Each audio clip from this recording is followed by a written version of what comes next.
और अब एक और बड़ी खबर पाकिस्तान से जुड़ी हुई सामने आ रही है। इस वक्त का एक और बड़ा अपडेट आपको बता दें, पाकिस्तान और भारत के तनाव से जुड़ी ये बहुत बड़ी खबर सामने आ रही है। पाकिस्तान के तनाव के बीच जो है चंडीगढ़, हरियाणा, पंजाब में हाई अलर्ट जारी किया गया है। चंडीगढ़, हरियाणा में हमले की चेतावनी वाले सायरन एक बार फिर से बजते हुए सुनाई दिए। सुबह करीब 10 बजे से पंचकुला, अंबाला में ये सायरन बजते रहे और अंबाला में 10 मई तक शिक्षण संस्थान भी बंद कर दिए गए हैं। पंजाब के भी शहरों में ये चेतावनी वाले सायरन बजे थे और इसके बाद से प्रशासन ने लोगों से घरों में रहने की ही अपील की। बेवजह बाहर ना निकलें, घरों की बालकनियों में भी ना निकले और ना ही छतों पर टहलें। तो कुछ सख्त हिदायतें हैं जो नागरिकों को दी गई है, क्योंकि लगातार तनाव ये है जो बढ़ रहा है भारत पाकिस्तान के बीच में। चंडीगढ़ कहे, चाहे अंबाला कहे, पंचकुला कहे, ऐसे कुछ शहर है जहां पर लगातार तनाव बढ़ता हुआ देखा जा रहा है और ऐसे में सायरन की गूंज भी बार बार सुनाई दे रही है। कि अभी भी एडवाइजरी जारी हुई है, जिसको देखते हुए उनके आदेशों की पालना की जा रही है और पेरेंट्स को इन्फॉर्म कर दिया गया है और स्कूल स्टाफ बच्चों को घर तक पहुंचाने के लिए पूरा सहायता करेगा। आदेशों को मानना हमारी जिम्मेवारी है और हम जिम्मेवारी को पूरी तरीके से निभाएंगे। और जो अभी खबर पता लगी है कि अंबाला को या हाई जोन पर रखा गया है, तो उन चीजों को देखते हुए डीसी साहब ने जो भी किए हैं हम उसका पूर्ण रूप से उसकी पालना कर रहे हैं साहब की। तो अब ये दो तस्वीरें देखिए, चंडीगढ़ में सायरन जब बजा और वहीं पंचकुला में भी अलर्ट है। यानी पंजाब, हरियाणा के कई सारे ऐसे जिले हैं, सीमावर्ती जिले हैं, जहां पर कई बार ये सायरन बजता हुआ दिखाई दिया और सायरन बजने के बाद से लगातार प्रशासन की ओर से अपील की जा रही लोगों को कि वो अपने घरों में रहें, बेवजह बाहर ना निकलें। और हमारे सहयोगी दोनों बने हुए हैं, चंडीगढ़ से रवि चंदेल बने हुए हैं। रवि, आपका रुख करते हुए देखिए, ये क्या ये कहा जा सकता है कि अंबाला अति संवेदनशील क्षेत्रों में अब आ गया है इस तनाव के बीच, क्योंकि रात 8 बजे से सुबह 6 बजे तक का ब्लैकआउट।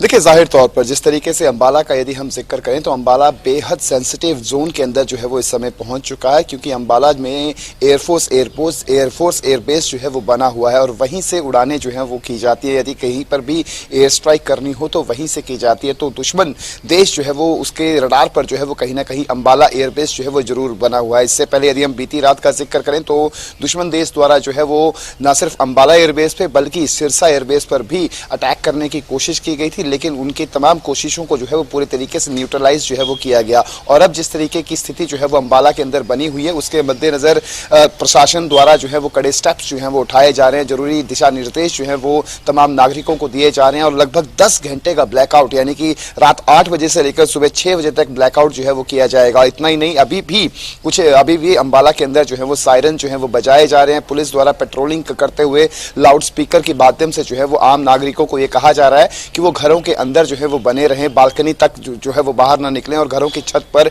बिल्कुल खड़े ना हो। इस तरीके की हिदायतें जो हैं वो अंबाला के नागरिकों को लगातार दी जा रही। तो ये कहा जा सकता है कि चंडीगढ़, अंबाला, सिरसा, क्योंकि यदि हम पंजाब से हटकर यदि हम जिक्र करें तो चंडीगढ़ को भी इसके अंदर जो है वो इंक्लूड किया जा सकता है। चंडीगढ़ के अंदर भी एयरपोर्ट है, चंडीगढ़ के अंदर भी एयरफोर्स जो है वो यहाँ पे डिप्लॉयड है और इसके अलावा अंबाला एयरबेस भी है और सिरसा एयरबेस भी है। तो ये तीन जगह जो है वो काफी सेंसिटिव है और इन तीनों पर जो है वो अटैक की सबसे अधिक संभावनाएं हैं, जिसको लेकर समय समय पर ये कड़े स्टेप्स जो है वो उठाए जा रहे हैं। और अंबाला अति संवेदनशील इसलिए है क्योंकि अंबाला में एयरफोर्स का एयरबेस भी है, उसको लेकर जो है वो लगातार सायरन जो है वो बजाए जा रहे हैं।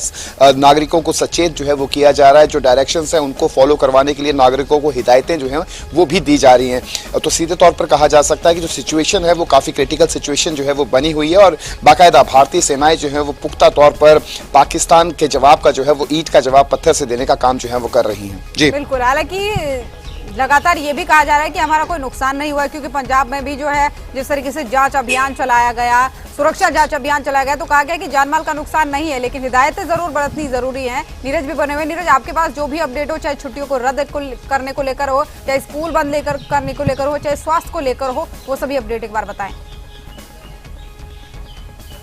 जी बिल्कुल, जब इस तरह के हालात बिगड़ते हैं तो कई तरह की तैयारी होती है, खास तौर पर 2 तरह की तैयारी, और ये कहे कि 3 तरह की तैयारी। एक बॉर्डर के इलाके के पास की तैयारी, एक दूर दराज के इलाके और शहरों की तैयारी, और तीसरी तैयारी होती है कि क्या क्या सावधानी बरती जा सकती है और किस तरह से जो है कम नुकसान अपना हो, इसको लेकर भी तैयारी होती है। तो कई तैयारी जो है, एक तरफ जहां आर्मी कर रही है, बॉर्डर पर लगातार सर्च अभियान जो किया जा रहा है, दूसरी तरफ लगातार पाकिस्तान के जो ड्रोन है उनको गिराया जा रहा है। तो तीसरी तैयारी, देश की राजधानी दिल्ली में भी बैठकों का दौर चल रहा है, मंथन का दौर चल रहा है कि आगे किस तरह की योजना बनानी है, नीति बनानी है, और साथ ही साथ अलग अलग जिलों में भी अलग अलग तैयारी जो है वो चल रही है, अलग अलग मंथन चल रहा है। और खास तौर पर अगर हम गुरुग्राम की बात करें तो गुरुग्राम में भी अलर्टनेस जारी है और तमाम चीज़ों को अलर्ट पर रखा गया है। सरकारी छुट्टियां रद्द की गई है, खास तौर पर स्वास्थ्य विभाग से जुड़े हुए अधिकारियों की या फिर फोर्सेस से जुड़े हुए अधिकारियों और कर्मचारियों की। लेकिन गुरुग्राम में जो है स्कूलों को बंद नहीं किया गया है, कॉलेजों को बंद नहीं किया गया है। तो वहीं जो बड़े एग्जाम सेंटर थे उनको जरूर बंद किया है, कई एग्जाम जो थे उनको रद्द करने की जो घोषणा है वो की गई है। और खास तौर पर बॉर्डर के इलाके जितने लगते हैं उनमें स्कूल कॉलेजों को बंद किया गया है। लोगों से अपील की जा रही है लगातार कि वो घरों से बाहर ना निकले और रात के वक्त जो है वो पूरी तरह से ब्लैकआउट रखें। जी ठीक है नीरज और रवि, मैं आप दोनों के पास